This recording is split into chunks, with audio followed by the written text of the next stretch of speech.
నా భారతీయులందరికీ కూడా happy republic day. ఇండియాలో ఉన్నవారికి, బయట దేశాల్లో ఉన్నవారికి అందరికీ happy independence day. Independence day కాదు, గణతంత్ర దినోత్సవ శుభాకాంక్షలు. దానికి దీనికి తేడా ఏంటి అంటే, ఇండిపెండెన్స్ అంటే స్వాతంత్ర దినోత్సవం, మనకు స్వాతంత్రం వచ్చిన రోజు. గణతంత్ర దినోత్సవం అంటే మనల్ని మనం పరిపాలించుకున్న మొదలుపెట్టిన రోజు అనమాట. సో అది ఈరోజు స్పెషల్. అంటే దానికి దీనికి ఏంటి, ఆగస్టు జనవరి అంతేనా తేడా కాదు. అది 1947 ఆగస్టు 15వ తారీఖు స్వాతంత్ర దినోత్సవం. ఇది 1950 జనవరి 26వ తారీఖు గణతంత్ర దినోత్సవం. ఫస్ట్ ఇండిపెండెన్స్ డే ఏంటి? ఫస్ట్ ఇండిపెండెన్స్ డే రోజు వచ్చి గురువారం. Very good. అయితే ఈరోజు కొన్ని క్వశ్చన్స్ అడుగుతాను నిన్ను, దానికి సంబంధించిన జనరల్ నాలెడ్జ్ మాట్లాడుకుందాం. Okay okay. భారత రాజ్యాంగ నిర్మాత ఎవరు? Doctor B R Ambedkar. Doctor B R Ambedkar. రాజ్యాంగ పరిషత్ చైర్మన్ ఎవరు? బాబు రాజేంద్ర ప్రసాద్. బాబు. మన జాతీయ గీతం ఏంటి? జనగణమన జనగణమన అధినాయక్. అర్థమైంది. జాతీయ పక్షి ఏంటి? నెమలి, పికాక్. జాతీయ ఫ్లవర్ లోటస్. జాతీయ animal tiger. Yes, Bengal tiger. జాతీయ పండు మ్యాంగో. మ్యాంగో. జాతీయ చెట్టు బనియన్ ట్రీ. అంటే మర్రి చెట్టు. ఇంగ్లీష్ రాదా? ఇంగ్లీష్ వచ్చినాడు. మన జాతీయ భాష ఏది? హిందీ. మన జాతీయ క్రీడ ఏది? క్రికెట్. క్రికెట్ కాదే బాబు, మరేంటి? హాకీ. క్రికెట్ కాదా? క్రికెట్ కాదు, మన జాతీయ క్రీడ హాకీ. మన జాతీయ గీతం ఏంటి? ఇందాక చెప్పాను కదా, ఏంటి? జనగణమ. అది కాదు, అది వేరు. ఇది వందే మాతరం. అదే నాకు తెలుసు. ఎవరు రాశారు? బకిం చంద్ర చటర్జీ. అవును, వందే మాతరం సుజలం. అదే, వెరీ గుడ్. నెక్స్ట్, మన జాతి పిత ఎవరు? మన జాతి పిత, ఫాదర్ ఆఫ్ ది నేషన్ ఎవరు? మహాత్మా గాంధీ. మహాత్మా గాంధీ. ఇప్పుడు జెండా వందనం చేస్తారు కదా రిపబ్లిక్ డేకి, అవును కదా. ఫస్ట్ జెండా ఎవరు ఎగరవేస్తారు? రాష్ట్రపతి. ఇప్పుడు రాష్ట్రపతి ఎవరు? ద్రౌపది ముర్ము. ద్రౌపది ముర్ము గారు. అవును. రాష్ట్రపతి జెండా ఎగరేసినప్పుడు ఎన్ని తుపాకులు పేల్చి వందనం చేస్తారు? 21 తుపాకులు. 21 తుపాకులు. Very good. మన జాతీయ జెండా రూపకర్త ఎవరు? పింగళి వెంకయ్య.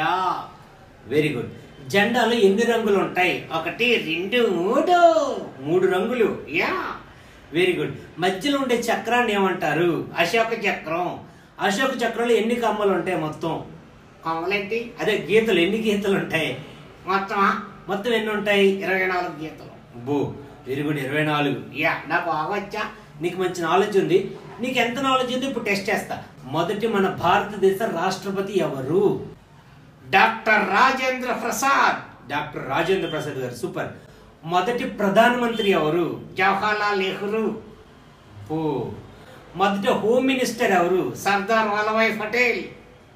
ఇవన్నీ బాగా చెప్తున్నావు దేశానికి సంబంధించి. మన ఆంధ్ర రాష్ట్ర మొదటి సీఎం ఎవరు? టంగుటూరి ప్రకాశం పంతులు గారు. టంగుటూరి ప్రకాశం పంతులు గారు. యా. గణతంత్ర దినోత్సవం అంటే మన రాజ్యాంగానికి సంబంధించి, అవును కదా. రాజ్యాంగాన్ని ముసాయిదా కమిటీ చైర్మన్ ఎవరు? మా ఆయన డాక్టర్ బిఆర్ అంబేద్కర్. నీకు నాలెడ్జ్ ఉందా? అవును. రాజ్యాంగ పరిషత్ చైర్మన్ కమిషన్ ఆయన బాబు రాజేంద్ర ప్రసాద్ గారు. నీకు నాలెడ్జ్ ఉందా? నాకు ఉంది నాలెడ్జ్. సరే కానీ ఇప్పుడు రాజ్యాంగానికి సంబంధించిన కొన్ని క్వశ్చన్స్ అడిగాం. రాజ్యాంగం రాయడానికి ఎన్ని రోజులు పట్టింది? రాజ్యాంగం రాయడానికి 2 సంవత్సరాల 11 నెలల 18 రోజులు పట్టింది. Very good. 2 సంవత్సరాల 11 నెలల 18 రోజులు. బాగా చెప్పావు. రాజ్యాంగం అమలులోకి వచ్చినప్పటికి ఎన్ని షెడ్యూల్ ఉన్నాయి, ఎన్ని ఆర్టికల్స్ ఉన్నాయి రాజ్యాంగంలో లెక్కల ప్రకారం? రాజ్యాంగంలో 395 articles. 395 articles, 8 schedules. 8 schedules. Very good. మరి ప్రస్తుతం ఎన్ని ఆర్టికల్స్ ఉన్నాయి, ఎన్ని షెడ్యూల్స్ ఉన్నాయి? ప్రస్తుతం 470 articles. 470 articles, 12 schedules. 12 schedules. Super. జీవించే హక్కు ఉంది కదా, right to live. Right to live A article? 21 article. ప్రాథమిక హక్కు ఏ ఆర్టికల్? 21A. చాలా నాలెడ్జ్ ఉంది. Thank you. ప్రాథమిక హక్కులు రాజ్యాంగంలో ఏ భాగంలో ఉన్నాయి? 3వ భాగం, third part. Very good. Right to freedom, స్వేచ్ఛ హక్కు ఆర్టికల్ ఎంత? ఆర్టికల్ 19. మొత్తం ప్రాథమిక హక్కులు ఎన్ని? 6. నువ్వు ఏదైనా అడుగు చెప్పేస్తావు. నేను చదువుకున్నామంటరా. చదువుకున్నా. చదువుకుని ఏం చేస్తావు? మంచి జాబ్ చేసి భారతదేశానికి మంచి పేరు తీసుకొస్తా. మన భారతదేశానికి మంచి పేరు తీసుకొస్తాం. యా, భారతదేశం ఏ కంట్రీ? సెక్యులర్ కంట్రీ, అంటే లౌకిక రాజ్యం. అందరం కలిసి హాయిగా ఉండే రాజ్యం లౌకిక రాజ్యం మన భారతదేశం. Make India prosperous. భారత మాతాకి జై. Thank you. జై హింద్.